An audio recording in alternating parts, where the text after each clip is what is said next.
Bien-aimés dans le Seigneur, Shalom. Nous sommes dans la joie de nous retrouver ce mardi 28 septembre 2021 pour une nouvelle méditation biblique. Et nous vous saluons au nom de notre Seigneur et Sauveur Jésus-Christ. Le texte du jour se trouve dans l'évangile de Jésus-Christ selon Matthieu, au chapitre 6, le 33e verset. Matthieu 6, 33, et nous lirons dans trois versions. La version Louis II, la version Bible du Semeur et la version Parole de vie. Voici ce que déclarent les Écritures. Cherchez premièrement le royaume et la justice de Dieu, et toutes ces choses vous seront données par-dessus. Bible du Semeur, faites donc du royaume de Dieu et de ce qui est juste à ses yeux votre préoccupation première. Et toutes ces choses vous seront données en plus. Parole de vie, cherchez d'abord le royaume de Dieu et ce que Dieu demande. Il vous donnera tout le reste en plus. Priorité des priorités. Tel est le thème de notre méditation de ce mardi 28 septembre 2021. Priorité des priorités. Sur la terre des hommes, il y a plusieurs choses recherchées. L'argent, le bonheur, un ami fidèle, la connaissance, le mariage, plusieurs choses. L'homme passe une grande partie de sa vie à chercher ce qui pourrait satisfaire ses besoins. Malheureusement, les recherches n'aboutissent pas toujours pour plusieurs raisons que nous ne pouvons énumérer. Dans le texte du jour, le Seigneur ne nous défend pas la recherche. Il ne dit pas non plus toutes les choses que nous devons rechercher, qui sont recherchées. Évidemment, un peu plus haut, on parle de la nourriture, de l'habillement. Mais il ne nous dit pas ce que nous devons rechercher. Pas une liste. Ici, il s'agit des priorités ou de la priorité de recherche. Et il nous présente une priorité, une double priorité. C'est le royaume et la justice de Dieu. De cette double priorité dépend l'acquisition de toutes les autres choses. Voyons ce que le Christ nous envoie comme message à travers ce texte. D'abord, qu'est-ce qu'une priorité? Eh bien, une priorité, c'est ce qui vient avant dans l'ordre du temps, mais aussi qui vient avant en importance. Il est donc important de savoir que le royaume et la justice de Dieu passent avant toute autre chose. Cependant, nous remarquons que même dans l'Église, les priorités de certains ont changé. Voyons d'abord le royaume de Dieu. Cherchez premièrement le royaume de Dieu. Ce terme sous-entend plusieurs choses selon l'Ancien et le Nouveau Testament. En fait, ce royaume, dans son premier sens, est le règne total de Dieu sous un nouveau ciel et une nouvelle terre. C'est en quelque sorte le paradis, le royaume des cieux. Pourquoi chercher le royaume de Dieu? C'est pour trois raisons.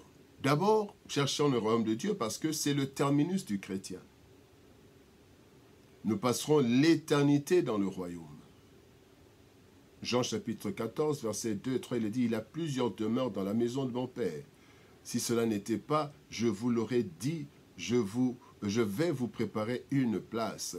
Et lorsque je m'en serai allé et que je vous aurai préparé une place, je viendrai et je vous prendrai avec moi, afin que là où je suis, vous y soyez aussi.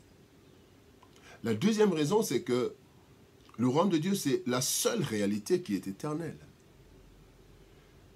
Le royaume n'aura pas de fin et Christ régnera éternellement. Hébreux chapitre 1, verset 8, il est dit, « Mais il a dit au Fils, ton trône, ô Dieu, est éternel, le sceptre de ton règne est un sceptre d'équité. » Quand le règne, le trône est éternel, c'est que le royaume est éternel. Pourquoi chercher le royaume de Dieu? C'est parce que c'est la seule entité accessible à tous.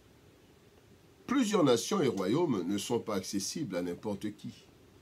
Vous avez besoin d'un visa et on vous complique. Il y a des endroits où on vous refuse le visa à chaque fois.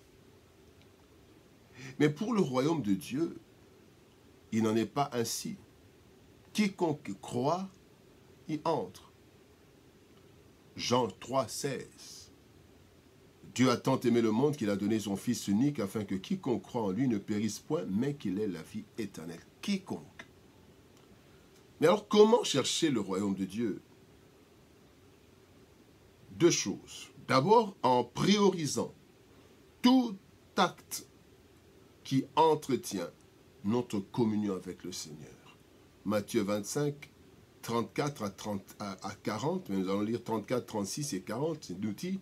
Alors le roi dira à ceux qui seront à sa droite, « Venez, vous qui êtes bénis de mon Père, prenez possession du royaume qui vous a été préparé dès la fondation du monde. Car j'ai eu faim et vous m'avez donné à manger. J'ai eu soif et vous m'avez donné à boire. J'étais étranger et vous m'avez recueilli. J'étais nu et vous m'avez vêtu. J'étais malade et vous m'avez visité. J'étais en prison et vous êtes venus vers moi. » Et le roi leur répondra, « Je vous le dis en vérité, toutes les fois que vous avez fait ces choses à l'un de ces plus petits de mes frères, c'est à moi que vous les avez fait. » Voilà comment chercher le royaume.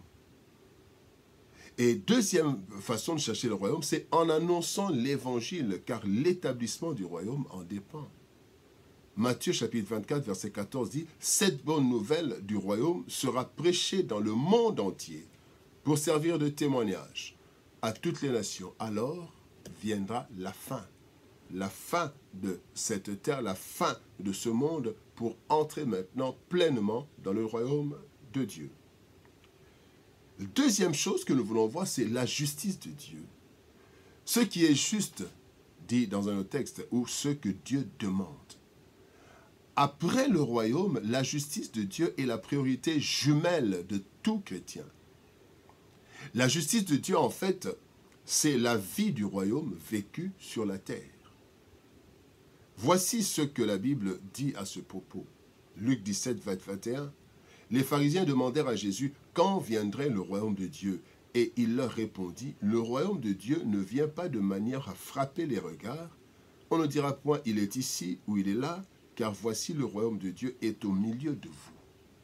Eh bien, bien-aimés, la manifestation du royaume de Dieu commence déjà sur la terre, par la vie selon la volonté de Dieu. D'autres versions, d'ailleurs, parlent de, quand on parle de justice, ils disent « ce que Dieu demande » ou ce qui est juste aux yeux de Dieu. Partout où la justice et la volonté de Dieu sont mises en pratique, Christ dit que là déjà se trouve le royaume de Dieu, la préfiguration. Nous sommes créés, bien-aimés, en Jésus-Christ pour accomplir de bonnes œuvres préparées par Dieu, nous dit Éphésiens chapitre 2, verset 10. Et donc, le royaume de la justice de Dieu est lié au royaume de Dieu. C'est faire vivre sur cette terre la gloire du royaume. La troisième chose que nous voulons voir, c'est que le Christ dit, quand nous cherchons le royaume et la justice de Dieu, Dieu donne le reste. Oui, bien-aimés, cette promesse est certaine. Toutes les autres choses nécessaires à notre vie sur la terre nous seront accordées si nous faisons du royaume et de la justice de Dieu notre priorité. Cette priorité est donc une récompense de notre effort, mais aussi une moisson consécutive à la semence de ce qui est juste. Nous avons semé la justice, nous récolterons toutes les autres choses. Ceci n'est nullement un encouragement à la paresse, bien-aimés. Au contraire, tout travail dont la fondation est la justice paye véritablement son auteur. À cela s'ajoute la grâce de Dieu qui nous apporte au-delà de l'attendu. Tel qu'il est dit dans Éphésiens 3:20, à celui qui peut faire par la puissance qui agit en nous infiniment au-delà de ce que nous demandons et pensons. Bien-aimés, cherchons le royaume et la justice de Dieu, et toutes les autres choses nous seront données. Que Dieu nous bénisse. Shalom, au revoir et à demain.